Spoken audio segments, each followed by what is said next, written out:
What is up, MMA community? I just want to let you guys know that this podcast may have some graphic language that may not be suitable for all audiences. The listener discretion is advised.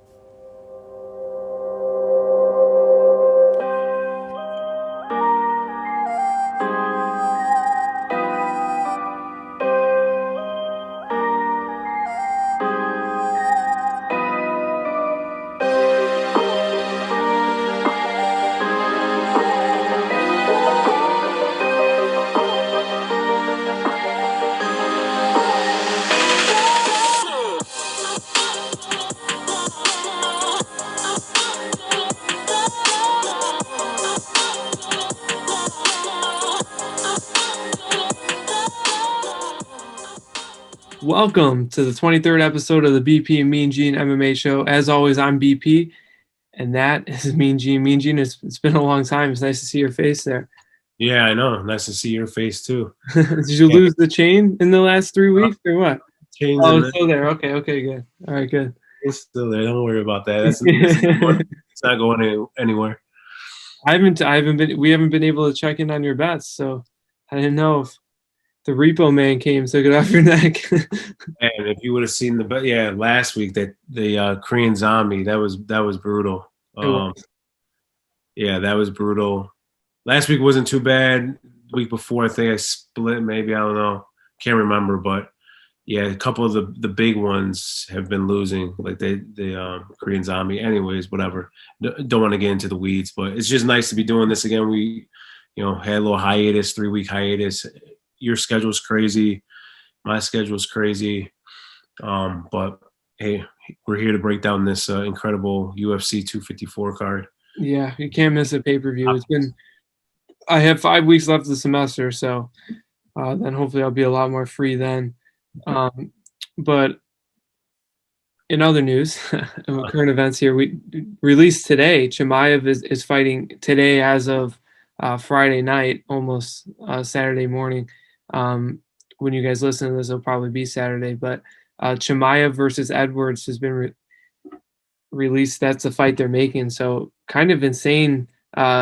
Almost, I wanted to ask you, do you feel like it just lit a fire under Edwards' ass, and he was just like, oh shit, they took me off the rankings, and now I'm just gonna have to accept the fight? I did see he called out Chimaev, but I was under the impression that he had already been offered Chimaev it was Magny, I think, right?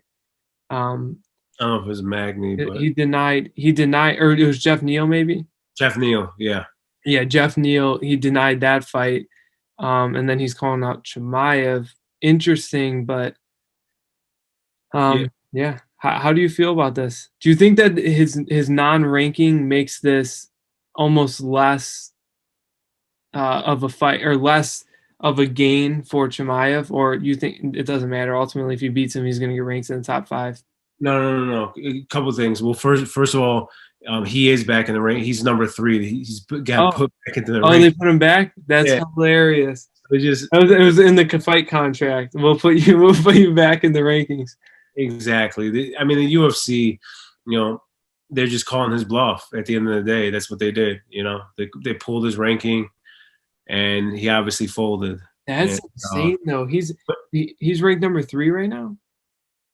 Yeah, he's ranked number 3. Yep. So think about that. Chimaev's first fight in the top 15 is against the number 3 ranked guy. Yeah, it's crazy. I mean, that is insane. But he was just a little on the backstory. Is he didn't want to fight him. He came out and said that he wasn't going to fight Chimaev because he's unranked. Like, I don't feel like I should be fighting someone that's unranked. And then I forget what he said about Wonder Boy. It doesn't so. There's a bunch of different angles, ways we can go with this, and different levels to this thing.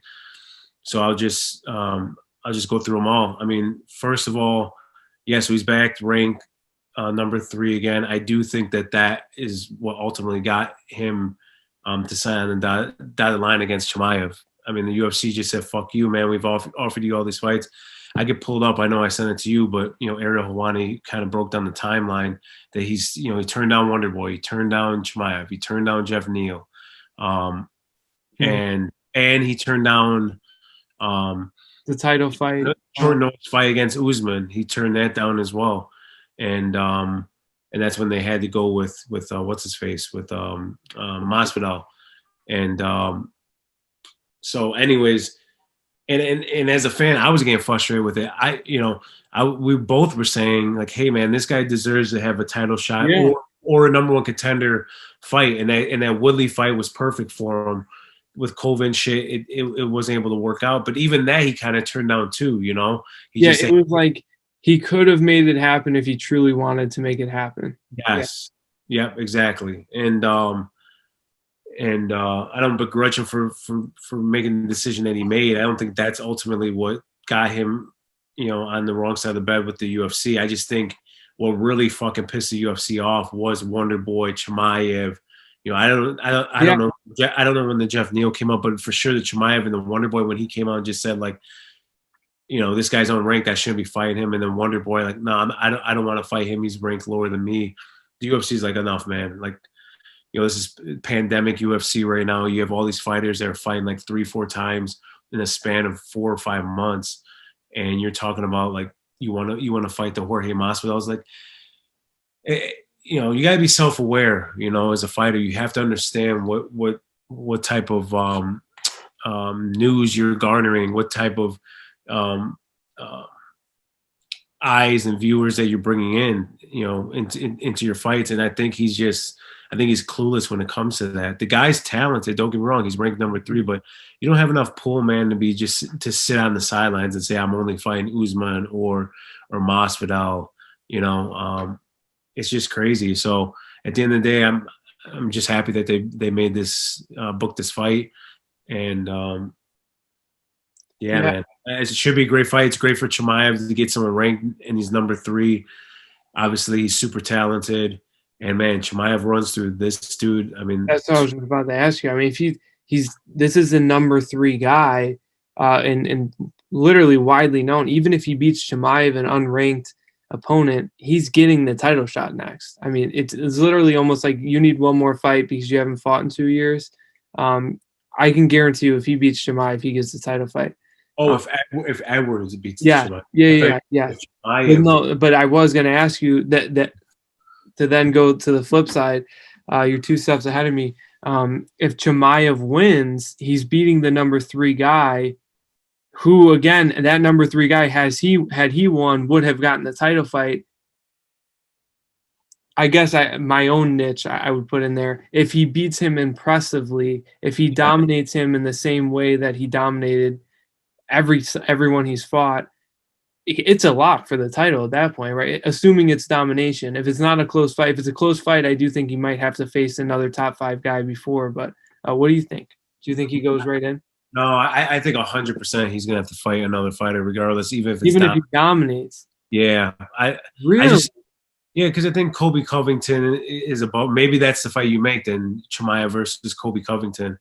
If he dominates Leon Edwards, but no, I don't think if he beats Leon Edwards, that's the fight to make. But if he dominates, if he knocks him out right away, or he does, I mean, even worse would be if he does what he did to Phillips, or he does what he did to it's too fast. It's the second guy. I agree, it's too fast, but it might be too fast to have him go against Edwards. I mean, Edwards is legit. Yeah, no, I agree. This is the test. This is what I'm saying. This is the test. Edwards has put up the best fight against Usman. Not that says much. It's just like saying Conor McGregor's put up the best fight against Khabib. He is legit. If he goes in there and beats Edwards, if he dominates Edwards, I would find it hard for the UFC to not use that immediate. Again, you got to remember, this is going to be the main event of a fight night, and that's jumping right into a title fight.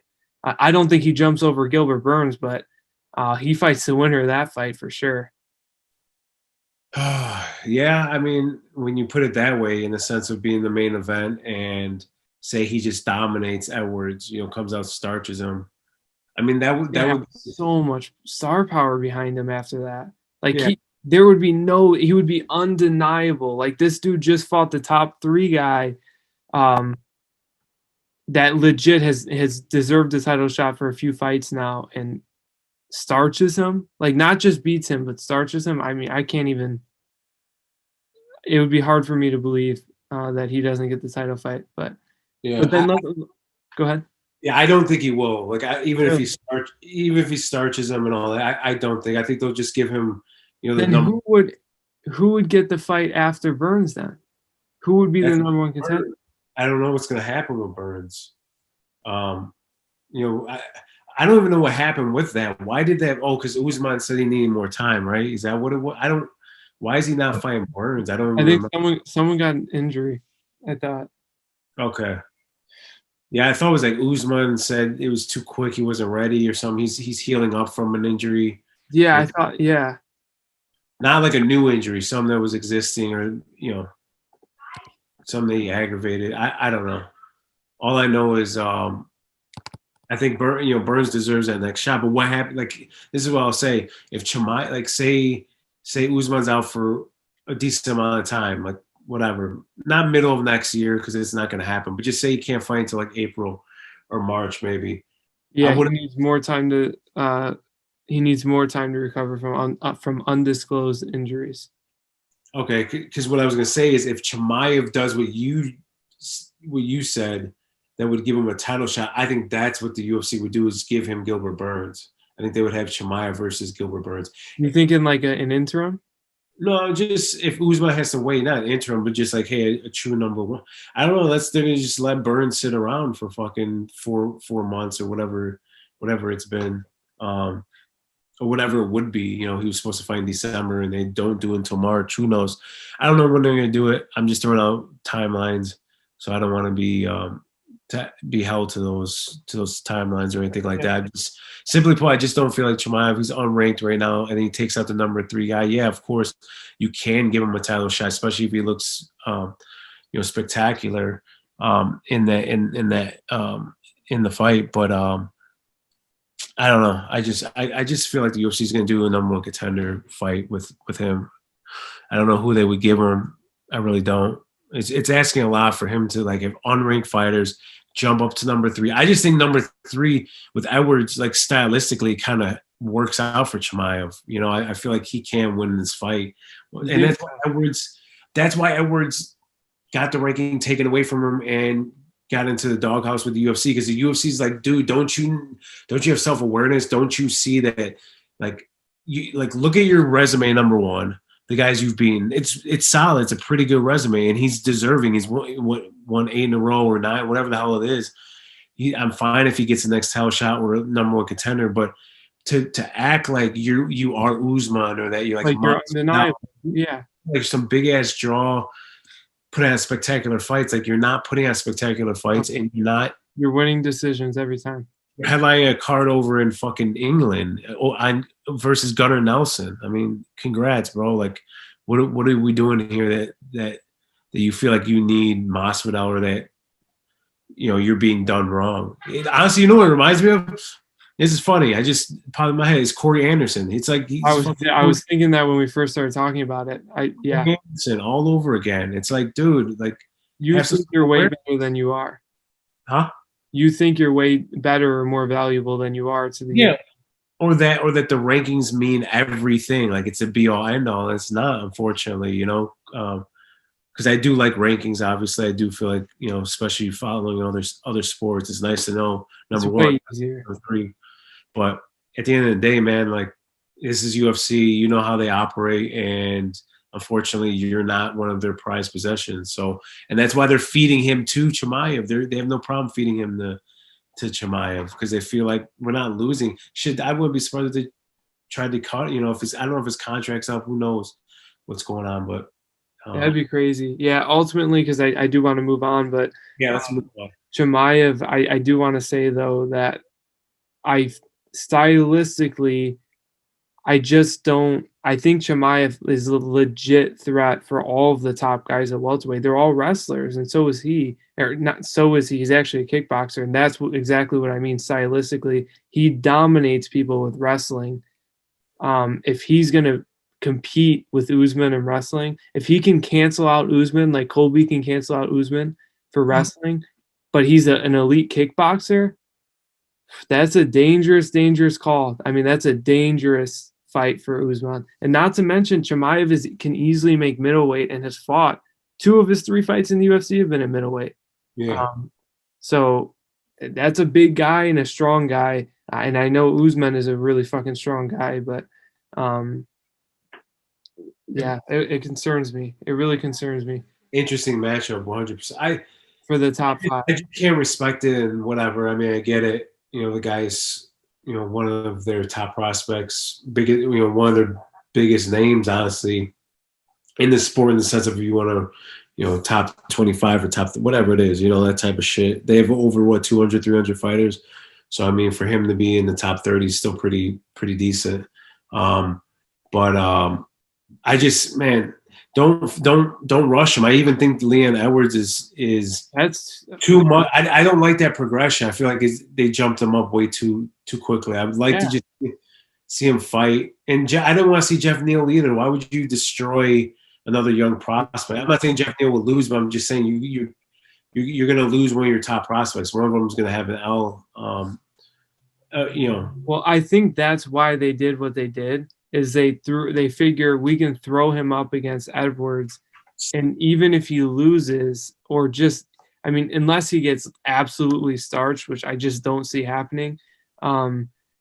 If he loses, even if he loses convincingly, like let's say Usman versus Masvidal, if he loses like that, he's going to fall in the top 10. I mean, no matter what, he's going to jump that high, and even though he doesn't even have a win within the top 15, he's going to land in the top 10. So I think it's smart by the UFC, because that way it doesn't put him in the position where they truly do have to knock off their or up and comers, where either we knock off Chimaev in a fight that isn't going to make a lot of money with him, or he just knocks off someone like you said, like Jeff Neal. Where why would we knock that off when we can monetize that later? If Chimaev becomes champion, then he can fight Jeff Neal when Jeff Neal gets to that point, and that could be a giant fight, and we can make a lot of money then. Why let him knock off the guys early? There's no point, and they're pretty good about doing that. Yeah, not letting prospects fucking eat themselves up. So, anyways, I agree. Yeah. So, speaking of people moving up really quickly, we got McGregor in a rematch, or I guess it's a rematch for Poirier. Either way, it's a rematch. But they're fighting January 23rd. It's not signed yet, though. It's not like official. I thought they already have they're setting up the arena. Well, White said that they have that date, they locked it in, but technically they haven't signed the papers yet. Interesting. It's on the interview, he was saying about the 155 versus 170 and shit. What I think is happening, I think they both have agreed to it. I don't think they've actually officially signed on the dotted line. And what I think is going on too on Connor's end is, what happens if H wins, and you feel. I'm sure Connor's going to try to fucking force his way in there. Well, we'll talk about that. But we'll talk about that when that fight comes up. No, but I'm just getting at the point of, like, that's why I don't think it's signed yet. And then outside of, obviously, he was trying to get a date in. So they have the date set. It's like 90% or 95%. Like, they agree that they're going to fight each other, but they just haven't signed the contract yet. And Dana White, I definitely know that's a good point, though. I get where you're coming from with if McGregor might hold off on signing just in case he can insert his way. I'll tell you right now, and I think you would agree with me, the UFC would block that shit immediately. They would say, no, you're fighting Poirier first. Because you know what? No matter what, as we've seen, and I know a lot of people are going to be like, you're an idiot, that they can make a lot of money with McGregor. Yeah, of course, they'll make a lot of money. But the UFC has shown pretty clearly that, especially with the new ESPN deal, and I think we talked about this 2-3 weeks ago or whatever when our last show was, that Luke Thomas had brought up, the UFC has made it clear that they're way more focused right now on their prospects, and they'd much rather a new prospect come up than try to deal with the shenanigans of McGregor. Like, they already have guaranteed money from ESPN. It's not the same model that it used to be. The UFC doesn't have this. If the more pay-per-views people buy, that's sheer profit for us. That's not how their deal is with ESPN. They have a guaranteed deal with ESPN where ESPN pays them, and then they pay them extra. But ultimately, the extra profit that goes to ESPN, and they're sharing that profit with the UFC. So the UFC doesn't have as much incentive. They're not staying afloat because of their giant pay-per-view sales. They're legit now. Like we've talked about, they're the number 4 sport in the US. So anyways, my big point ultimately is that if anyone who's trying to be like, of course they'll let him jump over Poirier, I think you're going to be sadly mistaken, because if McGregor will try that, I think you're right. I think McGregor will try that shenanigans. It'll get rejected immediately. It might lead to them not fighting, but it won't lead to McGregor fighting Gaethje without fighting Poirier, unless Poirier gets injured. Well, yeah, and especially with what's going on with the 155 and the 170 talk for that fight, and Dana White coming out recently, a few days ago, and saying like, no, of course it has to be a 155. It makes no sense to be a 170. Yep. We're not booking it. Like there's no point. So yeah, and not to mention, here's the thing: they'll give it to Khabib. The rematch, it's guaranteed. If Gaethje wins, he's getting the rematch. We'll talk about that in a sec. Ultimately, yes, Conor McGregor, Dustin Poirier, super excited for that fight. I think we talked about this like 2 years ago when Poirier was fighting Max Holloway for the interim title. Or I guess it was about a year and a half ago. It's a fucking phenomenal fight. We've wanted to see. I know we've debated it before. Of Poirier's a way different fighter than when McGregor beat him the first time, of course, but I also think McGregor's way different. I think this is a good fight for McGregor. I truly do think he's going to win this, and it gives him legit ranking. It gives him legit power to go into the title shot. And also, by the way, Mean Jinx, I'm not going to let you go scot-free. Well, I guess the fight's not legit yet, but how do you feel about being wrong that McGregor will sign? He will sign someone. He will sign to fight a top guy at lightweight. Yeah, I was surprised. I legitimately was surprised. I'm happy that he did do it, but yeah, I mean crow on that. I mean, and listen, it's still got to happen, obviously, but because like I said, the contracts are giving. He already said this, Dana White, on a recent interview where he was talking about the 170 versus 155. He said that they haven't signed the contracts yet. It's been given to the fighters. We haven't gotten them back. So what I'm thinking from that is, Conor's just going to wait. Let me wait a week or two, whatever it was at that time, until after this Khabib fight and just see what happens. You never know. So the other thing, though, possibly they might have gotten them back, because I know Dana's done this a few times before. I'm telling you, 100. I just sent you that interview. I just like a day ago. No, I know. What I'm saying is, I wonder if they're just holding off until to do an official announcement at this, at the Khabib versus Gaethje fight. Yeah, maybe he was lying to the dude. I mean, he could have been lying and just saying, maybe it is signed, and I don't know. All I know is that's what he said. They said they have the contracts. They haven't sent them back yet. So obviously they want to fight each other. Good to know. Yeah. Obviously they want to fight each other. So, and it's a perfect fight for the division as well. And then hopefully somehow you can work out money. I don't think it's a money thing with Tony Ferguson. He turned on the Michael Chandler fight because of Poirier. He was trying to staying strong for him. But I think at this point now, just give Chandler fucking Ferguson, because you know how that works with the guys coming over outside of the organization. They always give them tough fights. Yeah. So I mean, I love that fight. That's a great matchup. Yeah. It's a perfect matchup. With Conor McGregor in the mix now, he adds the even number to the mix. Like now there's 4 guys instead of 3. That's perfect. I'm about to lean. So yeah, I love it. I mean, that's that number 1 contender fight for. It truly is like that is truly a number 1 contender fight. And you know what else is number 1 contender fight is the co-main event with Leon Edwards versus Robert Whittaker. Or Leon Edwards, Jesus, Jared Cannonier. That was like a freaking perfect transition, and then I say Leon Edwards. But Jared Cannonier versus Whittaker.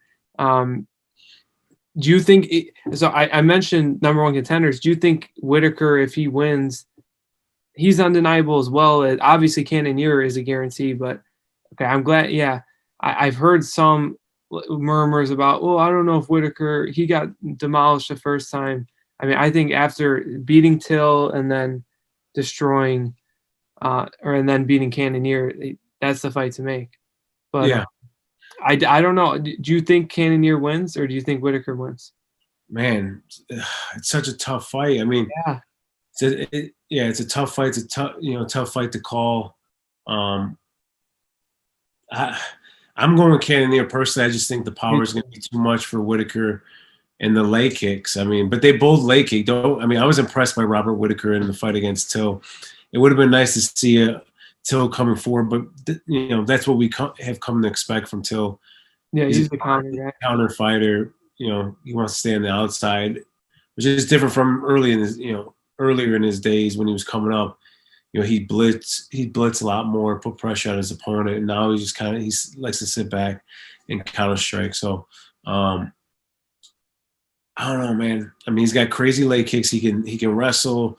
His boxing is fucking very, very, very good. I mean, he's just a very well-rounded fighter, very good, well-rounded fighter. And so, I kind of want to take Whittaker, but for those reasons, plus he was a champion, all that stuff, the champion pedigree, the guys they fought, the resume is just better than Cannonier. Yeah. At least at middleweight. But yeah, man, Cannonier, I believe in the crystals. I believe in this crystal. I don't know what it is, man, but it's working for him. And he's looked impressive. But from a technical standpoint, or from just breaking down the fight, I think his power is going to be a lot for Whittaker to handle. Whittaker's showing that he's kind of got questionable chin now.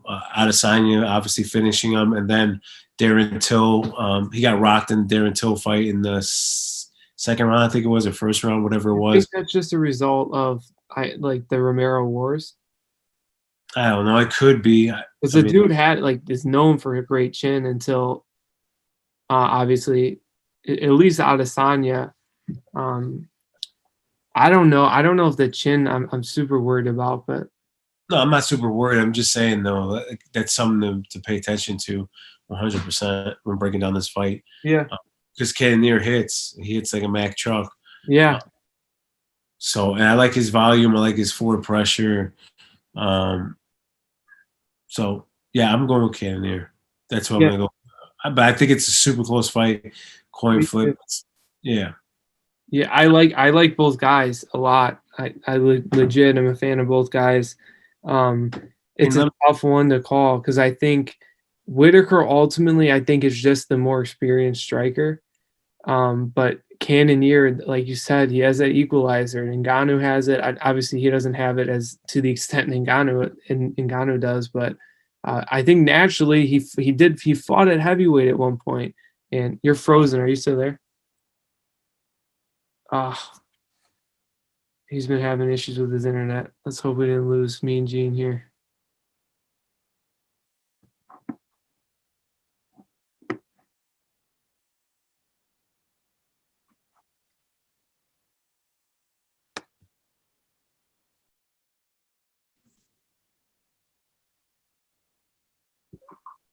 I don't know what just happened. Will you be able to cut it? I mean, it's still recording, but what just happened? Well, it's fine. We'll just keep going. Yeah, you froze or whatever. Yeah. So, anyways, I was just saying ultimately that he has that equalizer. He's fought at light heavyweight. He's fought at heavyweight. I mean, of course, he's going to be super powerful at middleweight. So, yeah, it's interesting. But this is a big thing I get from the fight. Either way, I'll be happy with either guy winning. I love Cannonier's story. I think that's a more interesting fight, in my opinion, having that new blood for Adesanya. But here's the thing. I just don't see anyone beating Adesanya anytime soon in the middleweight division. Agreed. Yeah, I agree 100%.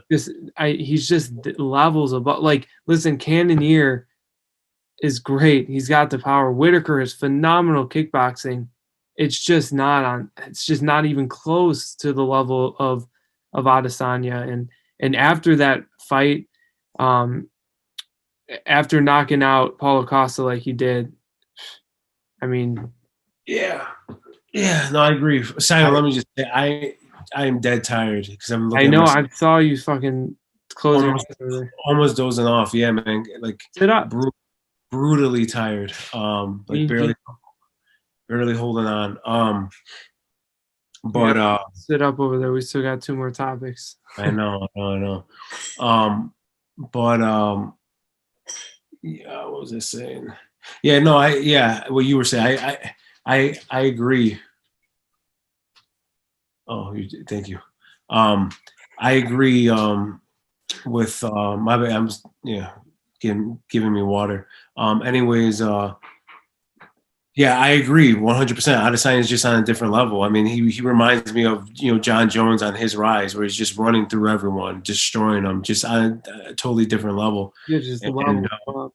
yeah, but the thing that I respect about him is like, man, he's calling out his opponents. So he's calling, he's like, Cannonier, I respect you.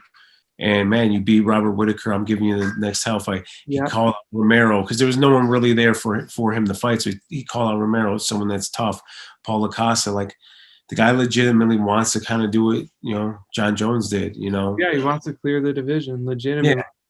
Yeah, 100%. And so yeah, when it comes to the matchup potentially of Cannonier versus Adesanya, no, Adesanya should fucking destroy him. I don't think there's anyone. I honestly don't. Even John Jones, and this is another thing we could talk about. We can roll into that because that should be a little mini topic as well.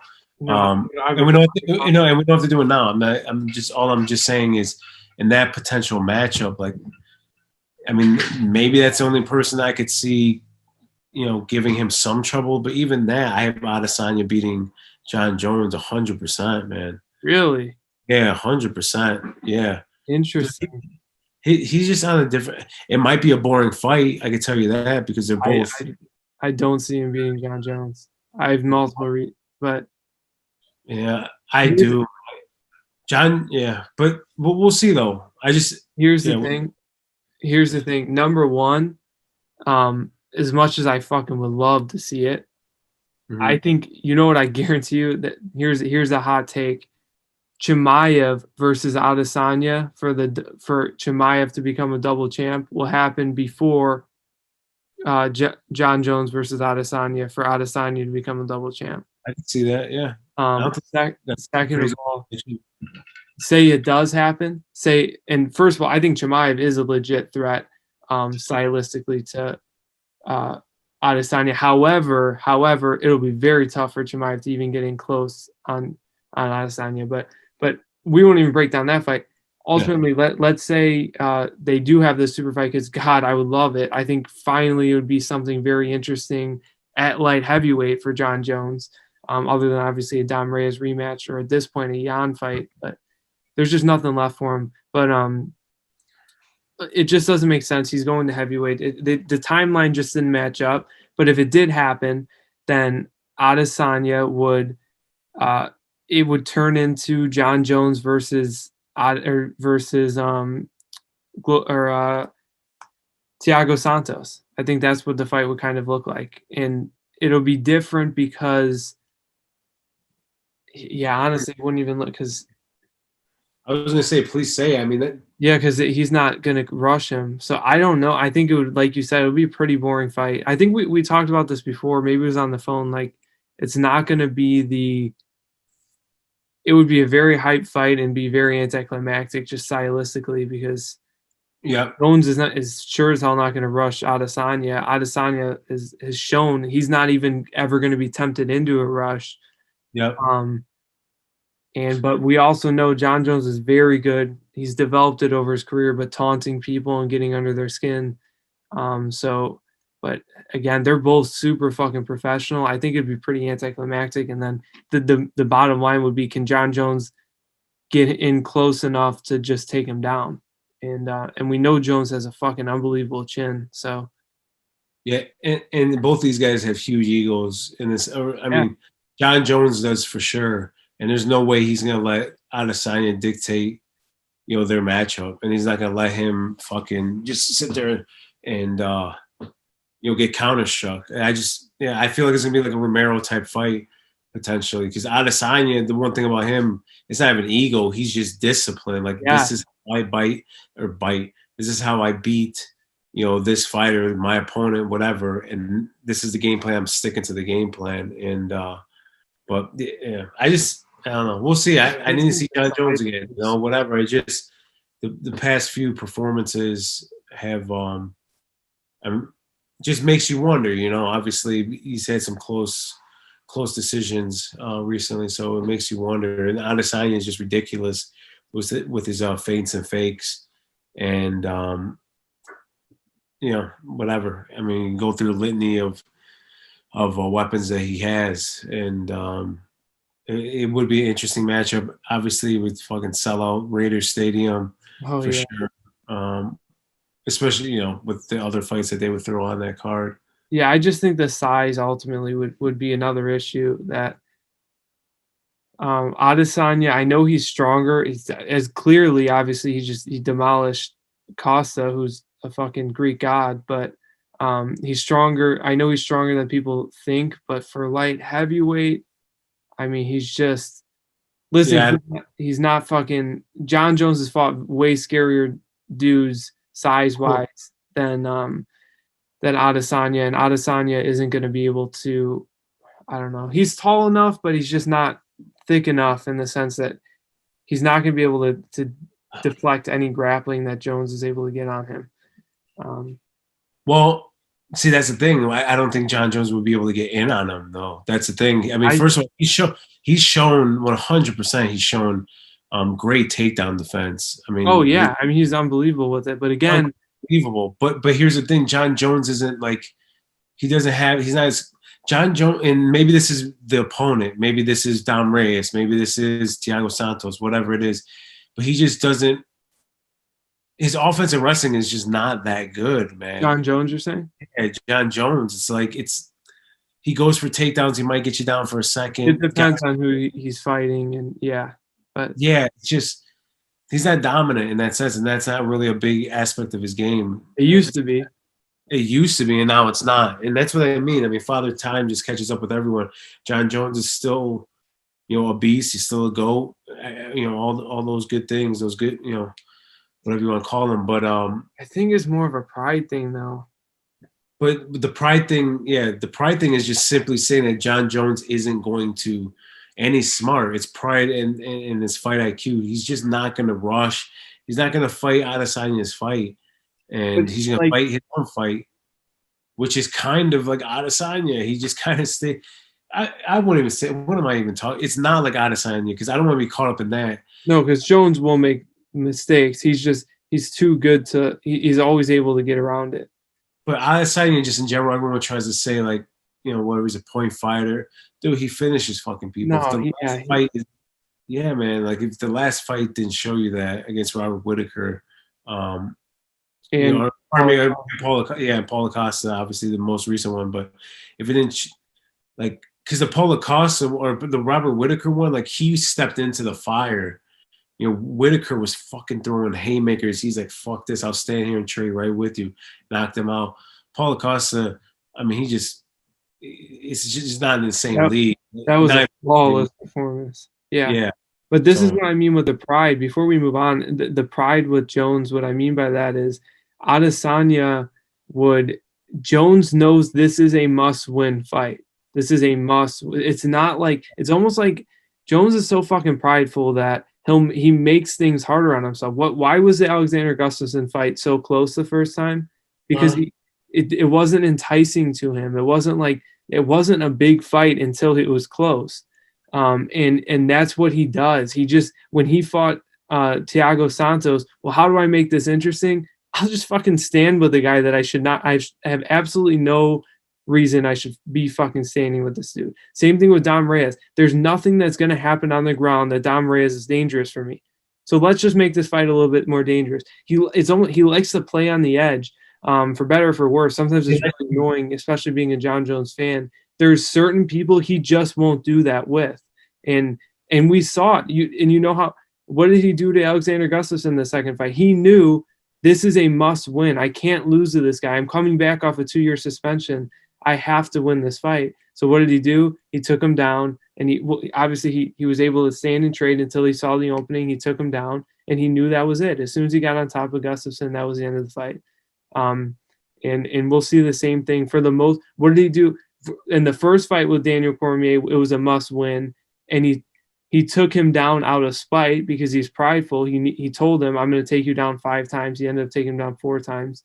But it was all about standing up and striking, because why would I play with this guy, especially in the second fight? There was no John Jones trying to wrestle Daniel Cormier. He wasn't going to fuck around with that.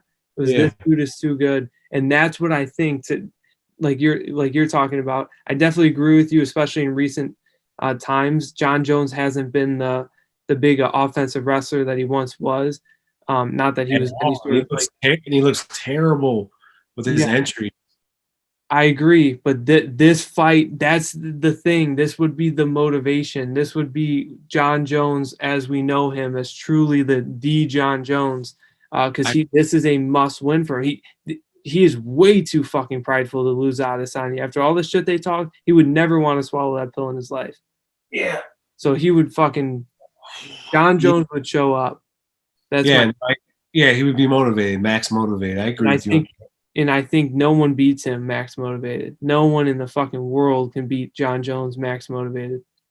I mean, I agree, but for me, it's just more the father time type of thing, Yeah, and maybe that is father time. Go ahead. It always catches up to you, and I wonder if it will catch up to him against, Adesanya. I don't know. We'll see what happens, but I'll just tell you right now. Obviously, that would be a massive fight. Yeah. Huge, one of the biggest fights of all time in the UFC. So I hope they book it. But we got another big fight this weekend. I mean, talk about one of the best fights of all time. We got Gaethje and Khabib. Khabib's toughest fight thus far. You falling asleep? Yeah, my bad, man. Yeah, you're like, knocking out. We got Gaethje and Khabib this weekend, and this one is. I can have major egg on my face for what I think is going to happen. But I'll tell you, I just, like I've said, check out my article on All Access MMA. I haven't read your betting article yet, but maybe this will kind of echo some of what I've said. But check out Mean Gene's betting article just on the main event on allaccessmma.com. He is, if you were to build a fighter to beat Khabib, it's Justin Gaethje, or at least to have the best chance at beating Khabib. You build pretty much Justin Gaethje. I mean, the dude is wild enough to not be concerned, because what is the equalizer for Khabib? Why is he able to stand with some of the best strikers, i.e. Conor McGregor, and look great against him striking? Is because they're constantly worried about the takedown. Gaethje's wild enough to not give a shit. That's my point. And same thing with Tony Ferguson. Tony Ferguson is wild enough to not give a shit, and that's why we talked about, maybe that would be how he finishes him if he could beat him as well. But beyond that, the leg kicks, destroying that base. No one has that. Very few, I should say, because I don't want to go through the list. I'm sure there are people, but very few have nastier leg kicks than Justin Gaethje, and he can throw them from crazy angles and crazy distances. No one throws short leg kicks, and he's able to do that. Again, he's wild. Even if they're against the cage, he'll throw a fucking leg kick. Most people don't throw a leg kick because they might hit the cage. You break your toe on the fence, and he throws those. He's crazy. Super unique, yeah. And not to mention then just having the main thing that what I ultimately, my ultimate prediction is that number one, Khabib has never been cut. So it's going to be interesting, because I do think Gaethje will cut him at the very least. He might knock him down. Khabib's never been knocked down. He's going to be in a fight that he's going to be very uncomfortable. And this is why we say it's the toughest test, because if he passes this test, he's going to have things that he's going to face adversity we've never seen Khabib face. And this is where we'll tell, is he truly the champion we think he is? Is he truly one of the greats? And, but if he ultimately comes in and Gaethje cuts him, and I think what's going to happen, talk about the folk style wrestling, like Gaethje is phenomenal. Look at his footage, is phenomenal at knowing where he's at in the cage. He just, it's weird. The people who go takedowns, there's only been 10 takedowns attempted on Gaethje. 8 of them he's defended. 2 of them he's gotten taken down but squirmed out right away. So no points were really given to the guy other than the official takedown. But he literally, he grabs the whizzer and he fucking like just knows when he's about to hit the cage and he twists out. You cannot back Gaethje against the cage. That's how you beat Khabib. Khabib takes you down through the cage. You get your back's against the cage and Khabib is on you. You're going. That's just a matter of time. When are you going to be on your back? So you're falling asleep there again. I'm just listening. I'm just closing the rest of my eyes. I'm seriously not falling asleep, but no. Yeah. So you want me to jump into my breakdown? Well, yeah. So ultimately, what I think is going to happen is Khabib is going to get frustrated. I think it's going to be like the 3rd round, and he hasn't been able to do what he's always been able to do. It's going to be frustrating, and he's going to start forcing takedowns. That's the big thing that I think is going to start happening. And if Gaethje has confidence and someone's rushing in on him, Khabib does not have that good of striking. And if someone is not worried about the takedown because they're defending it, and Khabib is frustrated, everything that I see, my clear vision, and it could be, again, totally wrong, and I'm going to have a bunch of egg on my face, but Khabib rushes in, gets knocked out by Gaethje. He's just going to punish him. It's going to be something we've never seen before. So, betting wise, I just feel like the value's on it's dog or pass. Yeah. You can't take Khabib at these lines, and it's crazy because he's at least for a while. I think I saw it was dropping down. I saw maybe like a 280 or 290, and I can't remember what the other. What's that right now? Well, last time I checked, I think it was minus 280. Just you could tell me what it is. Yeah.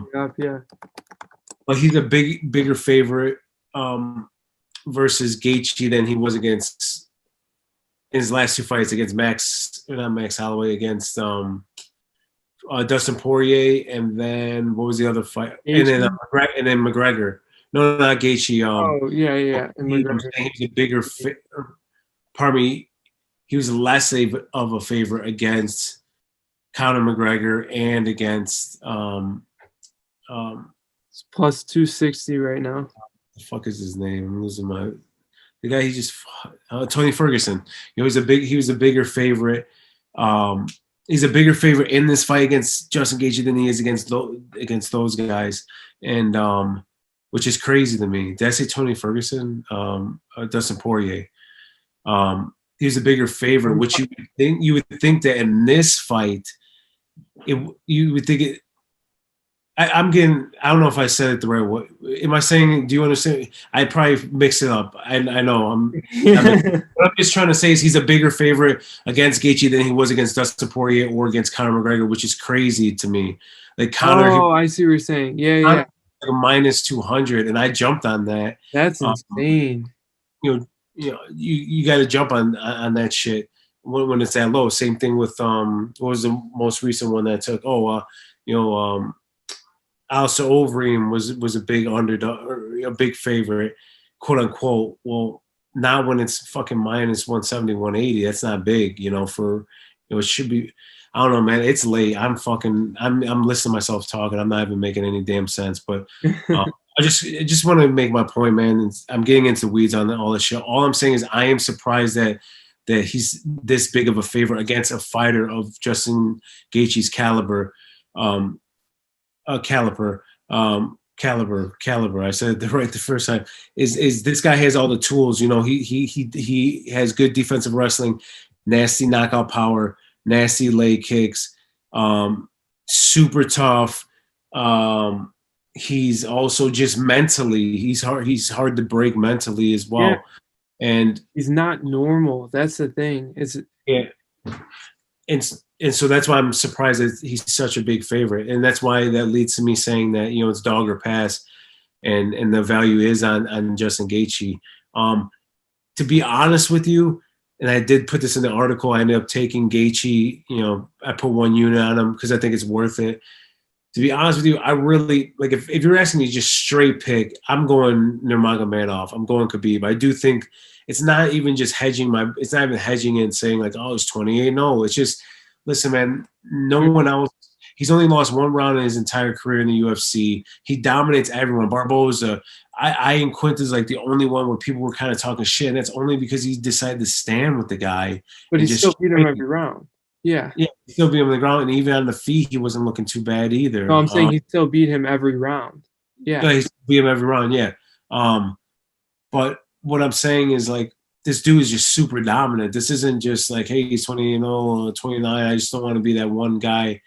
It's like you got to take him. The talent's there. This isn't like, and I could see. I already have visions tomorrow afternoon of him just fucking getting Gaethje down, tiring him out, and by the third, fourth round, he just finishes him with a rear naked choke or whatever because he's just relentless takedown. My breakdown or what I wrote in my article is that I just think that he ends up. I think that Gaethje's defensive wrestling is better than Poirier, better than Conor McGregor, and I also think he's not like with Conor was like wrestling. I think Gaethje's like, listen, wrestling for sure. But hey, I have a wrestling background and I'm a fucking wild man. I'm trying to get this belt. Yeah, I'm coming for the belt. I'm not like I'm not legitimately worried about like where Conor McGregor knew if I get fucking taken down, I'm fucked. Yeah, I'm fucked. So like he was fearful of being taken down. Exactly. That's why he was able to strike with Conor McGregor, the best striker in one of the best strikers we've ever seen. Obviously, Adesanya I think is better, but especially at that time. I mean, Conor McGregor's levels above Khabib striking. But yeah, I agree with you, 100%. Yeah. So that's why I'm leaning. And honestly, yeah, I mean, I'm leaning toward, I'm taking Gaethje because I legit think he has passed to victory. It's worth the bet, but it's dog path. I agree with you. I think going back into exactly what you said. In this, I also wrote my article, is it's more about like, listen, historically, there's a reason Khabib's a favorite, and I think he deserves to be the favorite. I think anyone who is against that obviously hasn't been watching. The dude legit, there is nothing historically that won't tell you that Khabib will walk across the octagon and take him down at will, like he has with every other person he's fought, and dominate him. I mean, there's nothing that tells you historically, looking at Khabib, that that's not what's going to happen. So I'm going out on a limb and just thinking, listen, here's the thing. My argument is about if there is someone who can beat him, it's Gaethje. It's not, I know Gaethje can beat him. I just think, hey, you know what? I think if there is someone to beat this final boss, it's going to be Gaethje. And I'm willing to put some money down, which we'll get to in 30 seconds here with Mean Gene's bets. But like you said, dog or pass. I mean, I can see either one happening. And ultimately what happens, if Khabib wins, he gets to choose his retirement fight.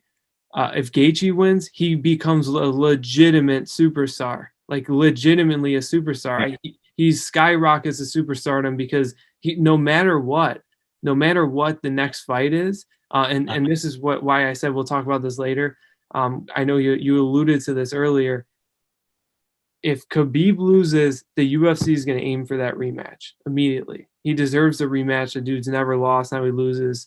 That fight's going to happen. That's a massive fight for Gaethje. A rematch with Khabib. Even if he loses, they'll set up the trilogy right away. I mean, you're the first person to beat Khabib. That's a massive fight.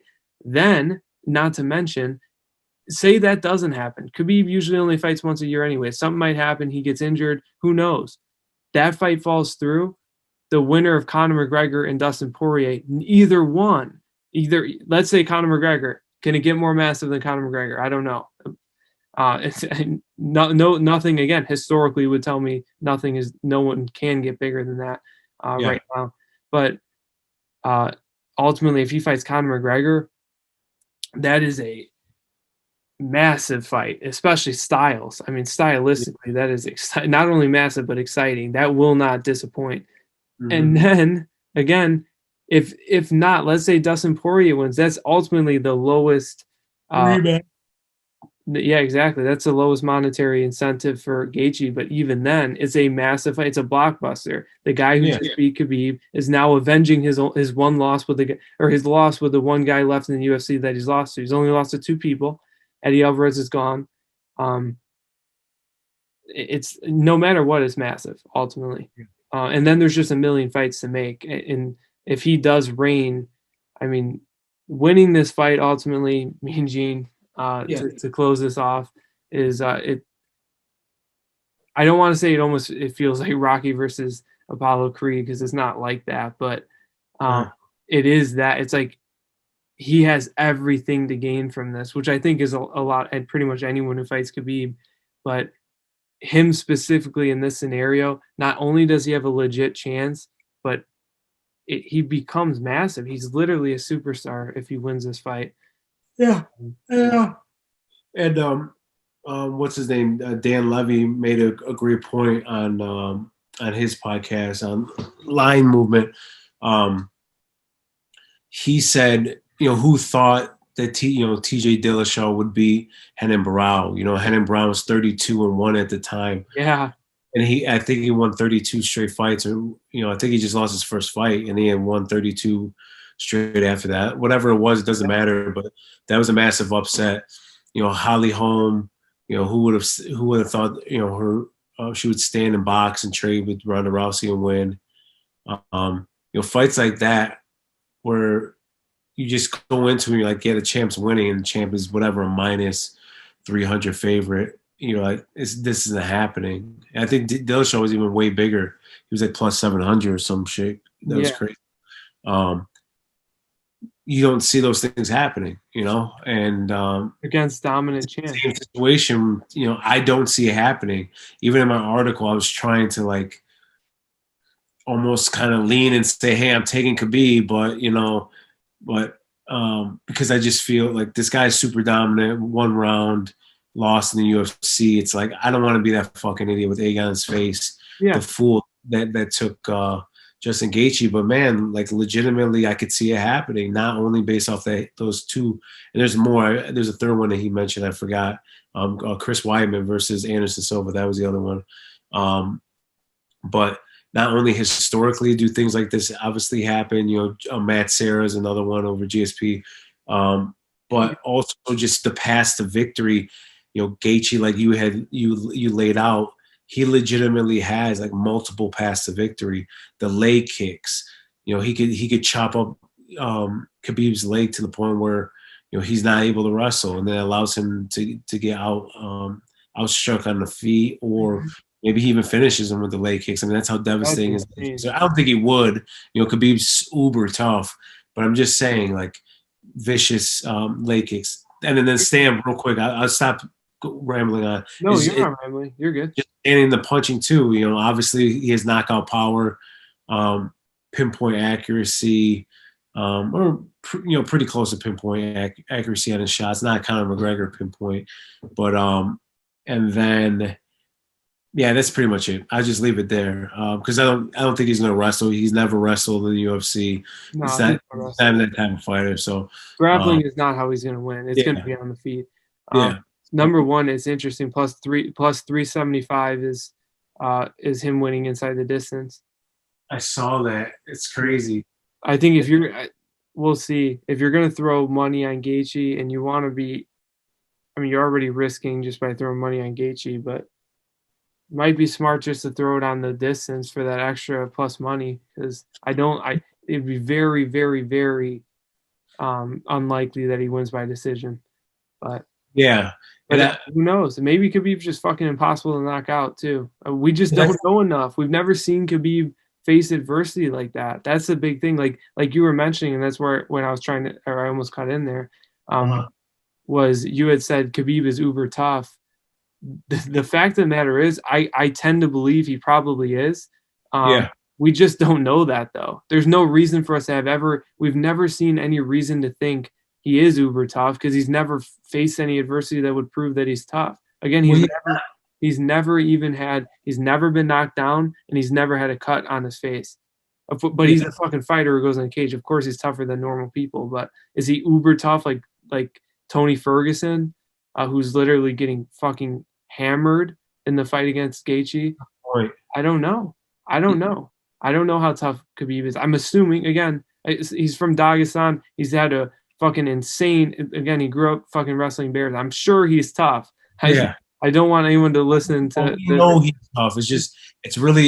We know he's tough. I think the better way to frame this is, can he take sustained damage? Like, exactly. Al Iaquinta was able to hit him multiple times on the feet, and Khabib was able to take that. He's hittable. 100% he's hittable. Yeah, for sure. Especially, he's susceptible to the left, man. Like, that's the one thing, he's susceptible to the left hook, which is what Gaethje throws.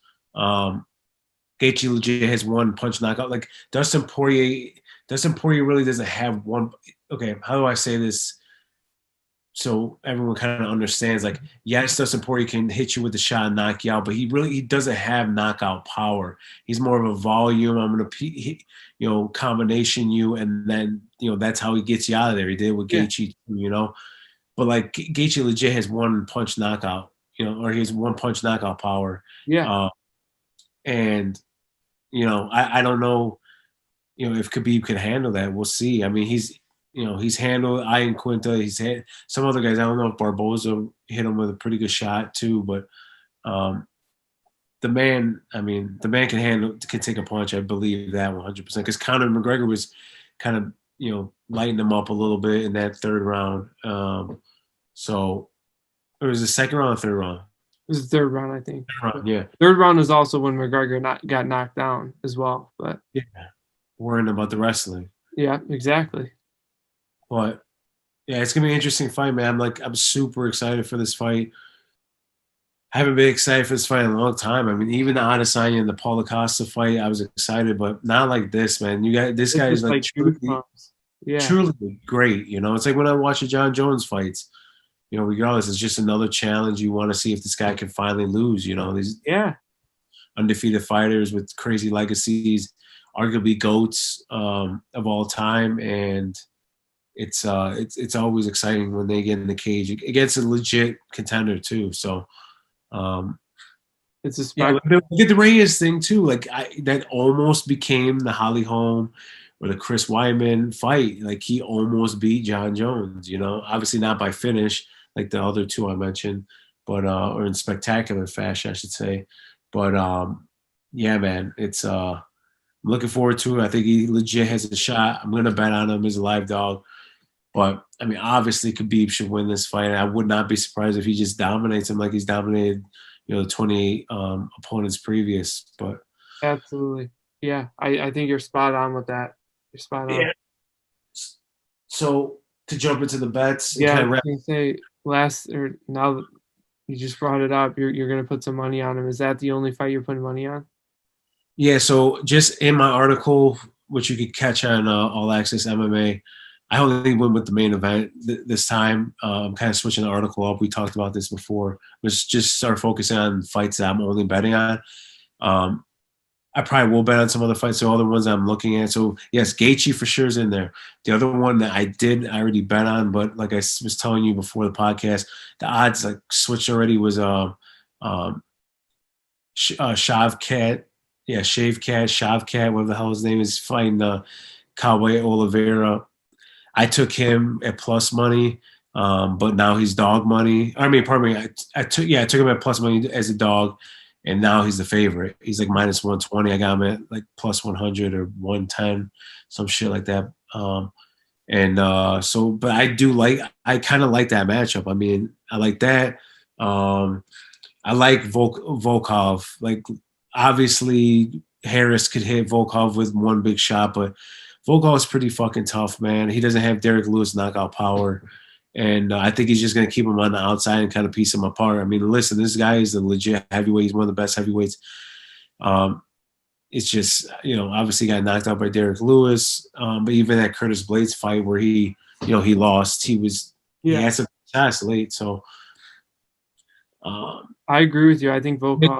And then the last one's Cannonier. I mean, I probably will end up betting on him just because I just like the value. You know, I feel like he has nasty leg kicks, crazy power. He's surging right now. I just wonder if Whitaker can fully handle it. Who's the favorite in that? Is It's it I even think money right it was now? even. It was a pay. It was 110 to 110, minus 110, 110. Makes sense. And on DraftKings, it was like minus 112, minus 112. They can't choose, which I understand. I mean, I could easily, like, legitimately, I could flip a coin and to pick this fight because Whitaker, I was impressed by him with Till. He's gonna. I feel like he will stand on the outside, try to destroy Cannonier's leg. Cannonier doesn't really check kicks, but then vice versa, Cannonier's gonna fucking try to destroy his legs. Whitaker's the faster fighter. Obviously, better resume. You know, more of a crafty vet in that sense. Are you putting anything on Kalaya versus Kutalaba? No, I might. I would throw Ankalaev into a parlay, but I don't. I have to figure out what the other parlay piece would be. But he could definitely go into a parlay. That one is like one of my most confident picks in the sense of just a straight play. I mean, money wise, I wouldn't bet it because the guy's a major favorite, and that's why you want to parlay him. But yeah, I think. I mean, Kutalaba. I was gonna say it's worth Like, for me. It's worth it to drop some a little. Yeah, to me, like we talked about this before when they canceled it for the 18th time. Yeah. I think Kutalaba, it's worth putting money on for being such a high favorite. It's going to be in a lot of ways just a brawl. It's going to be back and forth. I think it's almost like I don't know what I can compare it to, but you're just throwing it in there. Oh, it's going to be a brawl. Let's hope he lands. I agree with you. Ankalaev is a better fighter. Ankalaev is going to move up and most likely have a much longer, better career than him. But you know, never know. Like Korean Zombie, ultimately he lost to Yair Rodriguez, but ultimately he ended up making a bigger rise. Obviously, he just lost to Brian Ortega, but could easily be something like that. Just something I'd throw out. I think it is worth dropping a little bit on there, sprinkling a little bit. That might be, again, in my opinion, you're the fucking betting guy. I'm just throwing shit out there, but to me, that fight's a dog or pass. Not me. Hell no. Really? You think there's no chance that Kutalaba wins? I mean, if he knocks him on the first round, that's it. I mean, but that's like a lot of MMA fights. Ankalaev is just on another level. Ankalaev is like legitimately. I'm not saying it's Chimaev because Chimaev has just fucking been ridiculous, but he's skill wise, yeah, he's like Makhachev. No, he's like Chimaev, dude. The guy could potentially, like, I see him holding the title, dude. Like, legitimately, the guy is just super technical on the feet. He can grapple, crazy power. Yeah, he's legit. Way too. I don't know how much you've seen of him. But yeah, he's legit. There's no question. I mean, the line it's gone up every time that they've booked it. I don't know what it was the first time, but let's just say it was like minus 250. Then it went up to like fucking 280, and then it's now at like 320. Each time it's been right now it's sitting at minus 335 plus 275 for Kutalaba. One of the biggest favorites on the card, if not the favorite or the biggest. And he is actually. I'm looking right now. He is the biggest favorite, only by a little bit. Yeah, and again, I mean, you're the betting guy. So that ultimately, what normally with me, shit's like a million times more enticing because I'm not a disciplined bettor. I'm not really a bettor in general. Whenever I see high odds, I'm like, huh. It's like a natural bias. It's like, is there a way that guy can win? Because it's just enticing. It's very enticing to me, which is why I don't bet often because you can't go into sports betting like that. That's exactly how you lose all your money. So yeah. Yeah. But that's pretty much it. The only other one I kind of like, and we're not going to get into this because I do want to wrap. I'm about to fucking pass out for the 20th time during this podcast. Is Tai Tuivasa. I just feel like he can knock Stefan Struve out. Obviously, Stefan Struve, if he gets him to the ground, should dominate. But this guy went to AKA. He's been working on his wrestling, which could be even in Daniel Cormier and shit. So. if as long as he got better with his takedown defense and shit, I mean, he should definitely beat Stefan Struve. Didn't Stefan? So yeah, he retired and he came back. but he came back. That was recent though, wasn't it? Yeah, didn't he lose? I think it was Ben Rothwell. Yeah, I was gonna say that was that weird groin strike shit. Yeah. Yeah. Okay. So yeah, I like him too. So, anyways, that's really it. Those are the bets I'm looking at. But yep. Okay. Yeah. Anyways, tomorrow, fucking weird ass time. Yeah, you do got to go to sleep because the fights are early tomorrow. Yeah, man. So weird, but it's Khabib fighting, so they're gonna do his time because he's a superstar. So obviously up here in the Midwest, it's 11 a.m. starts the prelims, and then 1 p.m. starts the main card. So it's gonna be exciting. I'm fucking pumped for the fights tomorrow. So all I really got. You got anything else, me and Gene? No, man. Just want to go to bed. we had to get this out. We haven't done a, like we said, haven't done a podcast in like 3 weeks, and we can't miss the pay-per-view. Yeah, we can't miss this pay-per-view for sure. So especially this one, but any pay-per-view. Yeah. So I'm looking forward to it, man. And we'll definitely be, we'll be in contact, going back and forth on all these damn fights. So for sure, yeah. And then let's wrap this bitch. Yeah. So there we go. Thank you to all of our sponsors. I was gonna say something. Oh yeah, go get some fucking sleep. That's what I was gonna say. Yeah. Thank you to all our sponsors as always. Thank you to fucking. At this point, I was just gonna say, didn't we talk about this last? There's no reason to do this. Yeah, we can just put in the description. Thank you to everyone. Obviously, All Access MMA. We got to throw them a shout out because we're both writing for them. Mean Gene's betting articles, legitimately check those out before the fight. 9 times out of 10 he's correct. So I wouldn't go that crazy, but yeah. I'm not an official spokesperson of Mean Gene.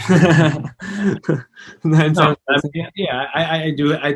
And that's another thing I'm going to go back, and I know this is behind the scenes, behind the curtain type of shit, but that's another thing I'm going to add to the articles I already thought about. Record, yeah. I need to add all that shit in there too, but I've done pretty good. I mean, so. Yeah, I didn't mean that like 3 out of 5 bettors recommend Mean Gene. Yeah. But either way, check those out. Check us out, All Access MMA. Super legit website. It's growing. It's growing soon. Coming soon is the Snapchat show. So, and shout out to Jacob for being so gracious with everything. I mean, he made this logo for us for nothing at all. So, great website, great place to work for, and thank you to all of our other sponsors. Alohi. I'm so used to giving the thing. Anchor. I'm a robot. Yeah, Anchor. And thank you to Anchor, and thank you to French Faction. Other than that, I gotta get sleep too. I know you've been complaining, but me too. I didn't go to sleep until 6 a.m. So yeah, I don't know how I've lasted this long, dude. Like seriously, I'm fucking dying. So anyways, let me on that note, we're out of here. Enjoy UFC 254, and we'll definitely we're gonna do a reaction pod for sure. Might not be on Saturday, but within a couple of days of the fights for sure. Jesus, making commitments that we didn't even talk about this. Well, whatever. We'll have a pod before. I mean, reaction pod. At the very least, we'll have another pod next week. So, yeah, in previewing, the Anderson Silva Hall fight. Yep. With that being said, thank you, Mean Gene. It was nice to see your face again, even though your eyes were closed. I see yours too. Thank you to all the fucking listeners for bearing with me. That's watching this, watching me fall asleep and stretch and do all this crazy shit, and for the listeners with me rambling. So, anyway, on that note, I'm out. Absolutely. Peace. See you guys. Peace. All right. Peace.